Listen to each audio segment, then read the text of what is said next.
Hello साथियों, स्वागत है आपका हमारे अपने YouTube channel Ajit art all classes पे। जैसा कि हमने आपसे इससे पहले आपकी जो क्लास है वो हमने आपके मोहनजोदड़ो या हड़प्पा और कल की इससे जो पहले की क्लास हमने आपको लोथल के बारे में दी, सारी जानकारी हमने आपको दे दी थी। आज सिंधु घाटी सभ्यता के अंतर्गत जो आपके लोथल के आगे का जो चैप्टर है उसका नाम है धोलावीरा।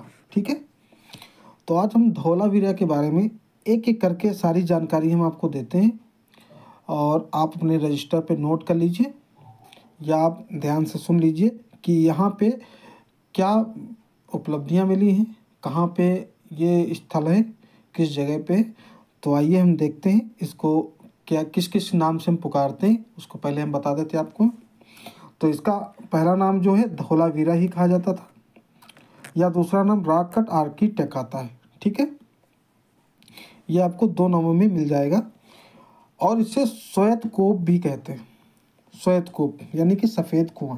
ठीक है, तो ये किन नामों से उच्चारण जाता है ये हम आपको हमने बता दिया, उल्लेख भी कर दिया है कि धोलावीरा रॉक कट आर्किटेक्ट या श्वेत कूप के नाम से भी पुकारा जाता है। ठीक है, अब हम देख लेते हैं इसकी खोज कब और किसने की। तो खोज जो है वो आर.एस. विस्ट जो हैं उन्होंने 1990 या 91 ईस्वी में की थी। ठीक है, आर.एस. विस्ट ने 1990 या 91 ईस्वी में की थी। ये तो खोज की बात होगी। स्थित कहाँ पे है उसके बारे में हम जान लेते हैं। तो स्थित ये है गुजरात के कच्छ केरल। ठीक है, गुजरात के कच्छ केरल लूनी नदी के किनारे स्थित है। ठीक है, ये ज़रूर याद रखिएगा, इम्पॉर्टेंट है आपके लिए। कहाँ स्थित है तो गुजरात के कच्छ केरल लूनी नदी के किनारे स्थित है। ठीक है, ये स्थित की बात होगी। अब हम इसमें देखते हैं कि क्या क्या हुआ है, क्या उपलब्धियां मिली हैं और किस जगह पे कौन से ज़्यादा इसको यूनेस्को में कब शामिल किया गया, यहाँ पे कितने विभाजन हुए, ये सारी हम जानकारी आप एक एक करके हम देते हैं। देखते हैं सबसे नंबर 1 पे।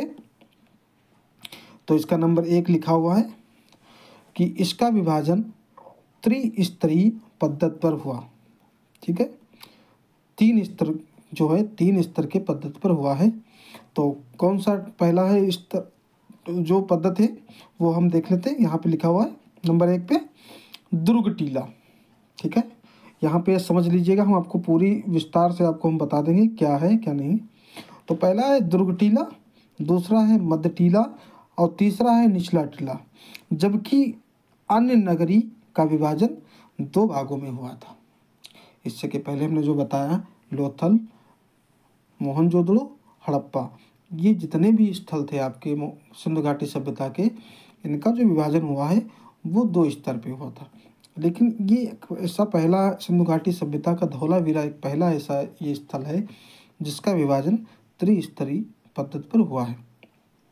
अब आप समझ रहे होंगे, सोच रहे होंगे कि दुर्ग टीला, मध्य टीला और निचला टीला है क्या। तो अब हम आपको बताते हैं। जो ये दुर्ग टीला है, ठीक है, दुर्ग टीला उस टीले को कहा जाता है जहाँ शासक वर्ग और अमीर लोग रहते थे। ठीक है, उसको हम दुर्ग टीला के नाम से जानते हैं। ठीक है, ये दुर्ग टीला हो गया। दुर्ग टीला समझ लीजिएगा, फिर से हम बता रहे हैं, जहाँ पर अमीर लोग और शासक वर्ग के लोग रहते थे उसे दुर्ग टीला कहा जाता है। ठीक है, मध्य टीला किसे कहा जाता है ये भी जान लीजिए।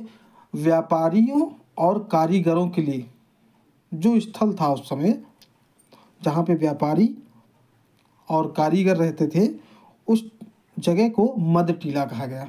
ठीक है, दुर्ग टीला आपका क्लियर हो गया, मध्य टीला भी क्लियर हो गया। अब देख लेते हैं तीसरा टीला जो आपका है निचला टीला। निचला टीला वो टीला होता था जहाँ पर आम लोग रहते थे, साधारण लोग। ठीक है, जहाँ पे साधारण लोग रहते थे उसको हम निचला टीला बोलते थे। ठीक है, तो ये तीनों टीले आपके क्लियर हो गए। इससे कि पहले जो हमने आपको सिंधु घाटी सभ्यता के अंतर्गत यानी प्रागैतिहासिक के अंतर्गत जो सिंधु घाटी सभ्यता है उसके अंतर्गत हमने आपको बताया हड़प्पा, मोहनजोदड़ो, लोथल। उसके अंतर्गत शायद हमने बताया हो कि आपको दुर्ग टीला और निचला टीला 2 ही टीले मिले, कुछ में मध्य टीला भी मिले, लेकिन इसमें हम आपको क्लियर कर दिए हैं कि दुर्ग टीला, मध्य टीला और निचला टीला किसे कहते हैं। तो अब अगर आने वाले जो भी अगर वीडियो हम बना रहे हैं या क्लास दे रहे हैं उसमें अगर ये निचला टीला या मध्य टीला या दुर्ग टीला आता है तो आप लोग समझिएगा कि दुर्ग टीला जो होता है वो जहाँ पर शासक वर्ग और अमीर लोग रहते हैं उसको दुर्ग टीला बोलते हैं, ठीक है। और मध्य टीला उसे बोलते हैं जहाँ पर व्यापारियों और कारीगरों के लिए जो स्थान होता था उसे हम मध्य टीला बोलते हैं।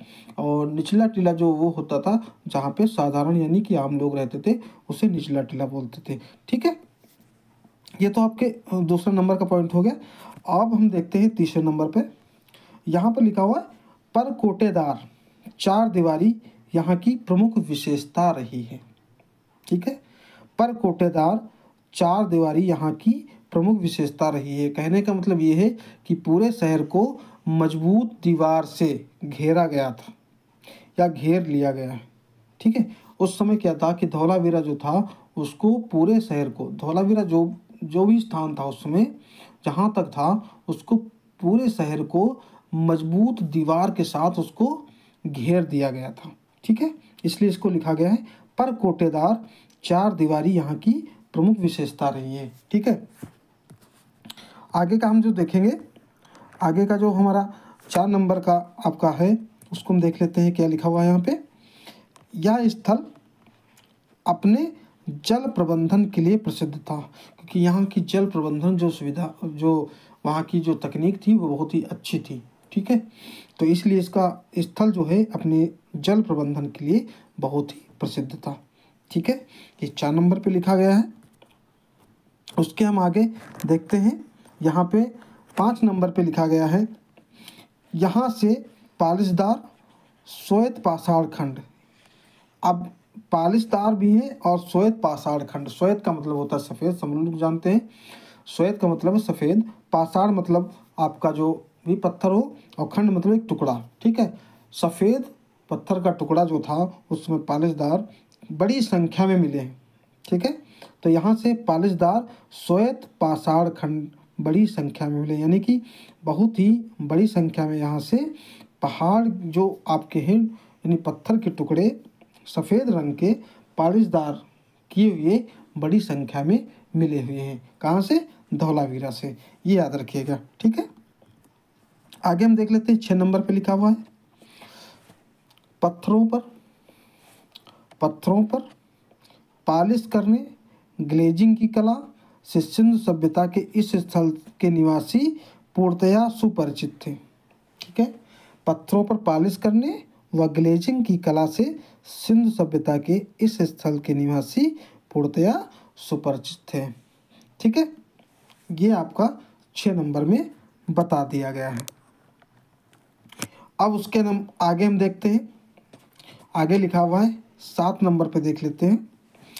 धौलावीरा में, इसी स्थल में धौलावीरा में मोती कामा मिट्टी के बर्तन कामा पत्थर और धातु से बने सामान पाए गए, ठीक है।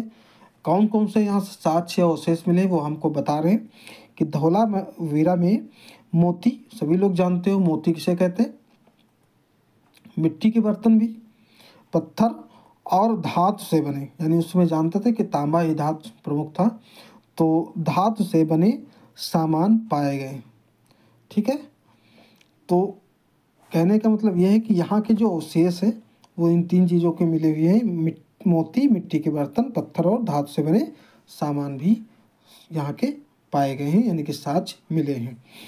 आगे नंबर हम देख लेते हैं, 8 नंबर पे लिखा हुआ है धौलावीरा वर्तमान में एक प्रमुख पर्यटक स्थल है, जो इस समय हमने बताया कि गुजरात के कच्छ, केरल, लूनी नदी के किनारे स्थित है। तो इस समय जो है वर्तमान समय में ये धौलावीरा एक पर्यटक स्थल के रूप में चल रहा है, क्योंकि यहाँ पे बहुत सारे, बहुत दूर दूर से देश विदेश से लोग टहलने के लिए, देखने के लिए और जानने के लिए आते हैं कि यहाँ पर आज से 4500 ईसा पूर्व पहले की बात कि ये धौलावीरा कैसा था, किन लोगों ने कैसी यहाँ पे ड्राइंग की, कैसा यहाँ पे चित्र बनाया, कैसे लोग रहते थे, इन सभी को जानने के लिए वहाँ पे एक पर्यटक स्थल बना दिया गया है। ठीक है, तो इसमें पर्यटक स्थल है। आगे 9 नंबर हम देख लेते हैं। यहाँ पे लिखा हुआ है धौलावीरा निवासी, जो उसमें धौलावीरा निवासी थे उनको बुनाई, मूर्तिकला और अन्य शिल्प में निपुण थे।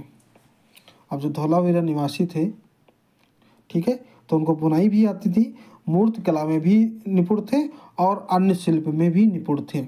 ठीक है, ये धौलावीरा निवासी के लिए एक गुण था कि उनको बुनाई भी आती थी, मूर्तिकला भी आती थी और अन्य अनेकों शिल्प, जैसे शिल्प में भी निपुण थे, अनेकों तरीके से उनको हर चीज़ को बनाना आता था। ठीक है, तो ये 9 नंबर में क्लियर कर दिया गया। उसके आगे हम देख लेते हैं नंबर 10 पे लिखा गया है कि इसे 2021 में विश्व धरोहर स्थल के रूप में शामिल किया गया। ठीक है, अभी जल्दी ही, ज़्यादा साल नहीं हुए हैं, 3 साल हुए हैं, और इसे जुलाई, इसमें सन नहीं उल्लेख किया गया है, महीना नहीं उल्लेख किया गया है, हम आपको महीने का नाम बता दे रहे हैं कि इसे जुलाई 2021 में, ठीक है, ये याद रखिएगा कि ये जुलाई 2021 में विश्व धरोहर स्थल के रूप में शामिल किया गया है। ठीक है, ये ज़रूर बहुत ही महत्वपूर्ण पॉइंट है आपके लिए, नोट कर लीजिएगा कहीं पे कि इसे जुलाई 2021 में यूनेस्को की विश्व धरोहर स्थल के रूप में शामिल किया गया। अब आप लोग सोच रहे होंगे कि इसका जब ये चलता रहा तो इसका पतन क्यों हो गया। तो यहाँ की हम जो पतन की लीला है वो हम आपको बता देते, पतन क्यों हो गया, किस लिए हुआ।